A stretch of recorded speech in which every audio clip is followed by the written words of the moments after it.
Hello, everybody, and welcome to Church at Home with Rachel. Today is Tuesday, the 11th of February, and I'm glad to see you here with me today. Today, I'd like to talk to you about a passage from Bear Grylls' Soul Fuel. It's called Heart and Eyes. Well, I'll share it with you now. Jesus often told us that what goes on in our heart is what really matters, and our eyes are one of the gatekeepers to our hearts, to the inner life. That is why what you look at matters so much. Your eye is a lamp lighting up your whole body. If you have lived wide-eyed in wonder and belief, your body fills up with light. If you live squinty-eyed in greed and distrust, your body is a dank cellar. Keep your eyes open, your lamp burning, so you don't get musty and murky. Keep your life as well lighted as your best lighted room. And that version is taken from the Message, Luke chapter 11, verses 34 to 36. Today, let's ask God to forgive when we have looked at things that we know and feel instinctively are wrong, and to forgive the parts of us that are unkind or selfish. Let's guard what we look at and let into our hearts. Let's look to Christ to fill our hearts with his love, that our eyes would shine his light, mercy, and goodness. I think that one was pretty apropos because lately I find it's very, very difficult to focus on what we should be looking at. Now, it could be because it's still freezing cold outside and it's not really conducive to going for a walk in the park. I am not an outdoor sports person, so outdoor skiing isn't a thing for me, like cross-country skiing or something.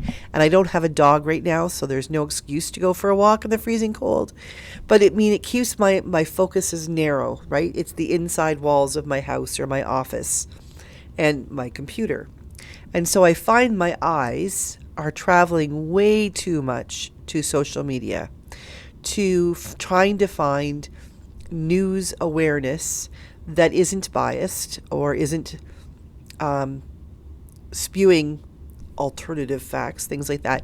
It's become very difficult to sort of discern where you can turn to for news or even just to keep in touch, because the fact is, as much as I would love to say I'd love to get off Facebook and things like that, that is really the place where I'm most able to connect with people, family, friends, things like that, because people are busy. And so for me to find out what's happening in my friend Alice's life, for instance, I check out her Facebook posts and see what's happening with her amazing puppy and her son.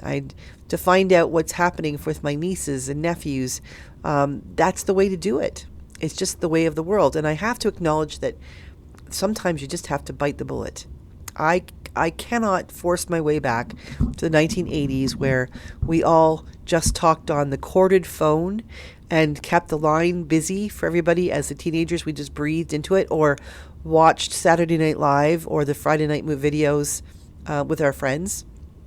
That was, looking back, probably not fair to the people who loved us and shared the house with us, but the way that we communicate has changed and we can't go backward.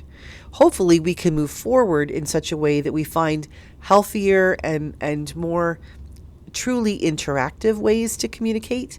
Don't know what those might be yet, but that's not where my creativity goes. So somebody else with a more creative and smarter brain can work on that.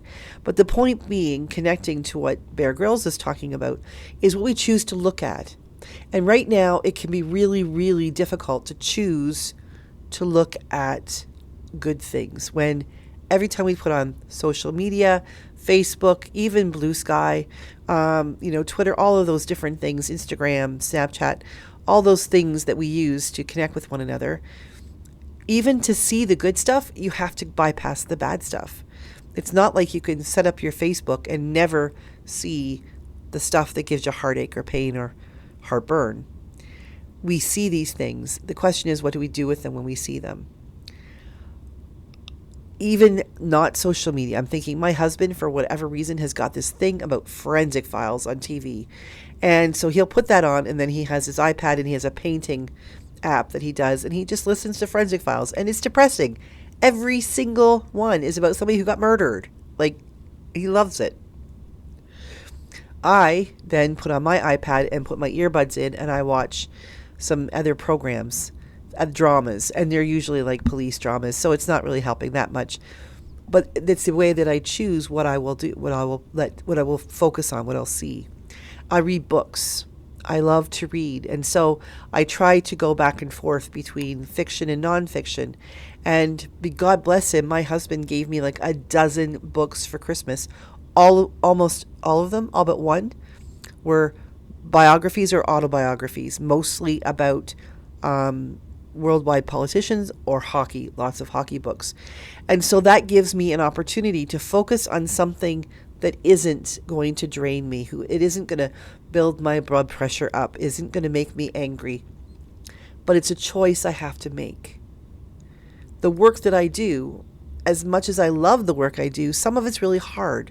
I have to make hard decisions and have hard conversations. I have to recognize situations that are just untenable. I had a week ago, I had a conversation with a woman who isn't part of my diocese, but reached out to me because they live on a First Nation that is so far north and secluded that they haven't seen a priest for a really long time, and was wondering if there's any help I could offer them. It is heartbreaking. It's a fly-in community. Like, it takes $1,000 for someone simply to fly in if they can figure out how to arrange that to happen.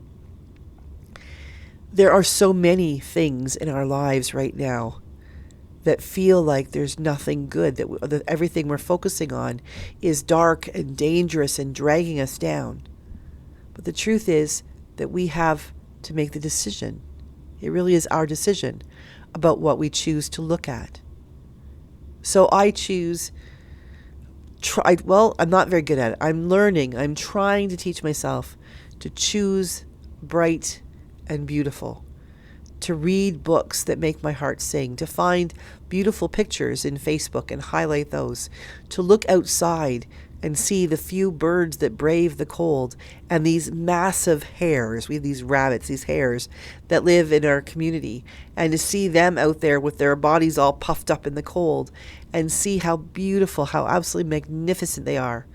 To notice the sun shining on the ice particles in the snow, and the way little rainbows, little prisms of light seem to jump off.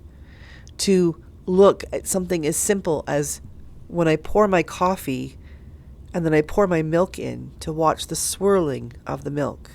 I mean, it sounds silly, but that gives me great delight. I need to make the decision to focus on those things that are good, those things that bring peace, those things that remind me of the goodness of God and not the power of the enemy in the world. We are inundated by Old Scratch. That's how I call the devil. And all of the horrible things that he is instigating and encouraging in the world around us. And we can focus on that. But when we focus on Old Scratch, really what's happening is we're giving him exactly what he wants. The truth is, if we focus on God, if we focus on the love of Jesus Christ, the power of the Holy Spirit in our lives, then we may begin to see things differently. We may even be able to recognize ways that we can help change the world for the better. And I think that's really what we need to focus on. We need to recognize that our eye is a lamp lighting up our whole body. If we live wide-eyed in wonder and belief, our body fills up with light. If we live squinty-eyed in greed and distrust, our body is a dank cellar. Keep your eyes open, your lamp burning, so you don't get musty and murky. Keep your life as well lighted as your best lighted room. That is the best advice I can think of in this day and age. I'm not saying give up on social media. Don't stop reading the newspapers. We need to be informed. We need to be as well informed as we can be. That's important.